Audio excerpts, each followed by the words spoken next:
ಎಲ್ರಿಗೂ ನಮಸ್ಕಾರ. Big boss season 11ರ ಕೊನೆಯ ಹಂತದಲ್ಲಿರುವಾಗ ನೀವು ಕೊಟ್ಟಂಥ ಒಂದು ಅಪ್ಡೇಟ್ ನನ್ನನ್ನು ಸೇರಿ ಬಿಗ್ ಬಾಸ್ ಕನ್ನಡ ನೋಡುವಂಥ ಪ್ರತಿಯೊಬ್ಬ ಕೋಟ್ಯಾಂತರ ಅಭಿಮಾನಿಗಳು, ಆಡಿಯನ್ಸ್ ಎಲ್ಲರ ಹಾರ್ಟ್ ಬ್ರೇಕ್ ಆಗಿದ್ದಂತೂ ಸತ್ಯ. ಇವತ್ತು ಬಹುಶಃ ಈ ಒಂದು ಖುಷಿ ಅನೌನ್ಸ್ಮೆಂಟ್ ನಾವು ಏನು ಮಾಡಿದ್ದೀವಿ, ಇದು ಒಂದು ಎಮೋಷ್ನಲ್ ಮೂಮೆಂಟ್ ಅಂತ ಹೇಳಿದ್ರೆ ಬಹುಶಃ ತಪ್ಪಾಗೋದಿಲ್ಲ. ಹಾಗಾಗಿ ನನ್ನ ಮೊದಲ ಪ್ರಶ್ನೆ, 11 ಸೀಸನ್ಗಳನ್ನ ಮುಗಿಸಿ 12ನೇ ಸೀಸನ್ ಈ ವರ್ಷ. ಯೂಶ್ವಲಿ ನಾವು ಲಾಂಚ್ ಪ್ರೆಸ್ ಮೀಟ್ ಅಂತ ಮಾಡ್ತಾ ಇದ್ವಿ, ಅದಕ್ಕಿಂತ ಮುಂಚೆನೇ ಈ ಅಪ್ಡೇಟ್ಗಾಗೆ ಮಾಡಿರುವಂಥ ಪತ್ರಿಕಾಗೋಷ್ಠಿ ಇದು.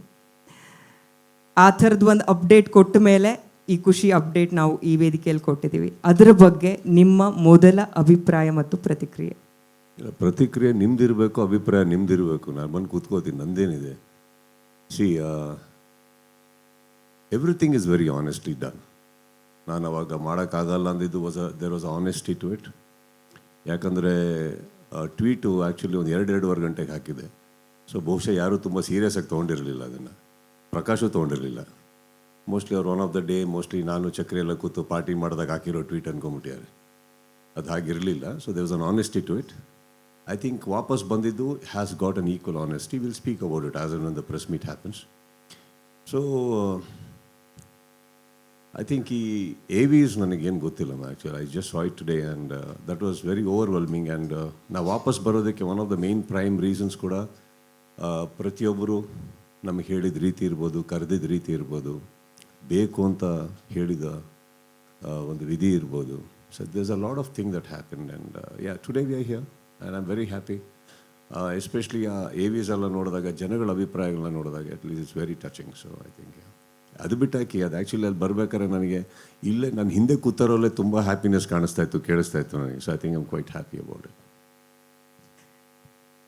ಪ್ರತಿ ಸಲ ನಿಮ್ಮನ್ನು ಯಾವುದೇ ವೇದಿಕೆ ಮೇಲೆ ಇನ್ವೈಟ್ ಮಾಡುವಾಗ ನಾನು ಒಂದು ಸಾಲ ಹೇಳ್ತೀನಿ, ಸ್ಟಾರ್ ಅನ್ನೋ ಪದಕ್ಕೆ ಸಮಾನಾರ್ಥಕ ಪದ ನೀವು ಅಂತ. ಹಾಗೆ ಬಿಗ್ ಬಾಸ್ ಸೀಸನ್ 11ರ ಕೊನೆ ಹಂತದಲ್ಲಿ ನೀವು ಕೊಟ್ಟಂಥ ಅಪ್ಡೇಟ್ ಸಂದರ್ಭದಲ್ಲಿ ಹಾಗಾದರೆ 12 ಏನು ಅನ್ನುವಂಥ ಪ್ರಶ್ನೆ ಬಂದಾಗ ಅಲ್ಲಿ ಪ್ರತಿಯೊಂದು ಕನ್ನಡ ನಿಘಂಟಲ್ಲಿ ಒಂದು ಪದಕ್ಕೆ ಒಂದು 2-3 ಸಮಾನಾರ್ಥಕ ಪದಗಳು ಸಿಗುತ್ತೆ ಸರ್. ಆದರೆ ನೆಕ್ಸ್ಟ್ ಆಲ್ಟರ್ನೇಟಿವ್ ಏನು ಅಂದಾಗ ಅಲ್ಲಿ ಒಂದು ಉತ್ತರನೇ ಸಿಗಲಿಲ್ಲ ಕನ್ನಡ ಆಡಿಯನ್ಸಿಗಾಗಿರ್ಬೋದು, ಕೋಟ್ಯಾಂತರ ಅಭಿಮಾನಿಗಳಿಗಾಗಿರ್ಬೋದು. ಬಿಕಾಸ್ ಅಷ್ಟು ಗಟ್ಟಿಯಾಗಿ ನೀವು ಈ 11 ವರ್ಷ ಅವರ ಮನಸ್ಸಲ್ಲಿ ನೆಲೆಯೂರಿರುವಂಥ ರೀತಿ ಅದಕ್ಕೆ ಕಾರಣ. 11 ವರ್ಷ ನೀವು ನಿರೂಪಣೆ ಮಾಡಿರೋದು, ಹೋಸ್ಟ್ ಮಾಡಿರೋದು ಇಡೀ ಪ್ರಪಂಚದಲ್ಲೇ ಒಂದು ಮೈಲಿಗಲ್ಲದು. ಈಗ ಸೀಸನ್ 12 ಕೂಡ ನೀವೇ ಹೋಸ್ಟ್ ಮಾಡ್ತಿದ್ದೀರಾ ಅನ್ನೋವಂಥ ವಿಚಾರ ಇವತ್ತು ರಿವೀಲ್ ಆಗ್ತಾ ಇದೆ. ಇದನ್ನು ನೀವು ಹೆಂಗೆ ಡಿಫೈನ್ ಮಾಡ್ತೀರಾ ಸರ್? ಬಿಕಾಸ್ ಒಂದು ಕಾರ್ಯಕ್ರಮ ಮೂಲಕ ನೀವು ಇಡೀ ಕನ್ನಡಿಗರು, ಕನ್ನಡ ಭಾಷೆ ಇದೆಲ್ಲವನ್ನ ನೀವು ತಲುಪಿದಂಥ ರೀತಿ ಇದೆಯಲ್ಲ, ಅದು ಪದಗಳಿಗೆ ನಿಲ್ಕೋದು ಕಷ್ಟ. ಸೊ ಅದನ್ನು ನೀವು ಹೆಂಗೆ ಡಿಫೈನ್ ಮಾಡ್ಬೋದು ಅಂತ? ಸೀಸನ್ ಎಂಡಲ್ಲಿ ನಿಮಗೊಂದು ಶಾಕ್ ಕೊಟ್ಟೆ ಅಂತ ಹೇಳಿದ್ರಿ. ನೋ ಸೀಸನ್ ಬಿಗಿನಿಂಗಲ್ಲೇ ಕೊಟ್ಟಿದ್ದೆ ನಾನು. ಸೀಸನ್ ಎಂಡಲ್ಲಿ ರೀಕನ್ಫರ್ಮ್ ಮಾಡಿದೆ. ಅಂದರೆ ಅದು ಯಾವುದೋ ಪಾರ್ಟಿ ಮೂಡಲ್ಲಿ ಮಾಡಿ ಟ್ವೀಟ್ ಅಲ್ಲ, ಕರೆಕ್ಟಾಗೆ ಮಾಡಿದ್ದು ಅಂತ. ಅದಕ್ಕೆ ಸಾಯಂಕಾಲ ಹೊತ್ತ ಮಧ್ಯಾಹ್ನ ಹೊತ್ತ ಮಾಡಿದ್ದಾನೆ ಸೆಕೆಂಡ್ ಒನ್. ಸೊ ಅದು ಅಲ್ಲೇ ಇತ್ತು ಆ್ಯಕ್ಚುಲಿ. ಬಟ್ ಐ ಗೆಸ್ ನಾವು ಒನ್ ಸೀಸನ್ 12 ಇಸ್ ಹ್ಯಾಪನಿಂಗ್. ಬಹುಶಃ ಹೋಗಿರೋ ರೀತಿ, ನಮ್ಮ ಟೆಕ್ನಿಕಲ್ ಟೀಮ್ ಅವರು ಅದನ್ನು ನಡೆಸ್ಕೊಡ್ತಾ ಇರೋ ರೀತಿ, ಅದು ಬೆಳೀತಾ ಇರೋ ರೀತಿ, this is more exciting to the present contestants as well as the viewers ಅಂತ ಅನ್ಕೋತೀನಿ, ನಮ್ಮೆಲ್ಲರಿಗಿನ್ನ.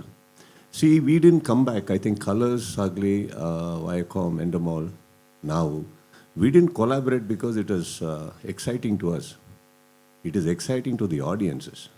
ಸೊ ಅವರು ಅದನ್ನು ನೋಡ್ತಾ ಇರೋ ರೀತಿ. ಸೊ ಬಹುಶಃ this adds on the way it is grown over the last, at least over the last 2 to 3 years. I think the growth has been really big, huge, and bigger leaps. ಯಾವುದೋ small leaps ಅಲ್ಲ ಗ್ರಾಫಲ್ಲಿ. So I think that way the contestants will be very happy. And ನನಗೆ ಗೊತ್ತಿರೋ ಹಾಗೆ ವೀಕ್ಷಕರಂತೂ ನಾನು ನೋಡ್ದಂಗಮ್ಮ, ಇದು ಒಂದು ತುಂಬ ದೊಡ್ಡಕ್ಕೆ ಯಾವುದೋ ಕಂಪೇರ್ ಅಂತ ಅಂದ್ಕೊಳಕ್ಕೆ ಹೋಗಬೇಡಿ. ಬಟ್ ಒಂದು ಯಾವುದೋ ತುಂಬ ಒಂದು IPL ರೇಂಜಿಗೆ ನೋಡ್ತಾರೆ ಬಿಗ್ ಬಾಸ್ನ. ಒಂದು 3 ತಿಂಗಳು ಯಾವುದಕ್ಕೂ ತಲೆ ಹಾಕಲ್ಲ, ಆ ಥರ ನೋಡ್ತಾರೆ ಅಂದಾಗ I think it becomes our responsibility also to make it a better program and bigger, much bigger to everybody. ಇವಾಗ ಅಲ್ಲಿ ನೀವು AVL ನೋಡಿದ್ರೆ ಪ್ರತಿಯೊಬ್ಬರು ಕಂಟೆಸ್ಟೆಂಟ್ಸು ಅವ್ರ ಎಕ್ಸ್ಪೀರಿಯನ್ಸಸ್ನ ನಾನಾ ರೀತಿಯಲ್ಲಿ ಹೇಳ್ಕೊಂಡ್ರು. ಅವ್ರಿಗೆ ಹೇಗೆ ವೈಯಕ್ತಿಕವಾಗಿ ಹೆಲ್ಪ್ ಆಗಿದೆ. Because I personally believe big boss ಅನ್ನೋ ಒಂದು ವೇದಿಕೆ ಏನಿದೆ ತುಂಬ ಜನಕ್ಕೆ ಒಂದು ಕೆರಿಯರ್ ರೂಪಿಸ್ಕೊಟ್ಟಿದೆ. ಆಲ್ರೆಡಿ ಎಕ್ಸಿಸ್ಟಿಂಗ್ ಕೆರಿಯರ್ನ ಇನ್ನೂ ನೆಕ್ಸ್ಟ್ ಲೆವೆಲಿಗೆ ತೊಗೊಂಡು ಹೋಗಿದೆ. ಅವರ ಪರ್ಸ್ನಾಲಿಟಿನ ಇಂಡಸ್ಟ್ರಿಗೆ, ಜನಗಳಿಗೆ, ಎಲ್ಲರಿಗೂ ಪರಿಚಯ ಮಾಡಿಕೊಟ್ಟಿದೆ. ನೀವು ಒಬ್ಬರು ವ್ಯಕ್ತಿ, ನಿಮ್ಮಲ್ಲೊಂದು ವ್ಯಕ್ತಿತ್ವ ಇದೆ, ಕಲೆ ಅನ್ನೋದು ಬಿಟ್ಟು ಅನ್ನೋದನ್ನು ಕೂಡ ಹೊರತುಪಡಿಸಿ ಅದೆಲ್ಲ ಹೊರತುಪಡಿಸಿ ಹೇಳ್ಕೊಡುತ್ತೆ. So I think it's a very big stage and it's coming back in a bigger way. I am happy for that.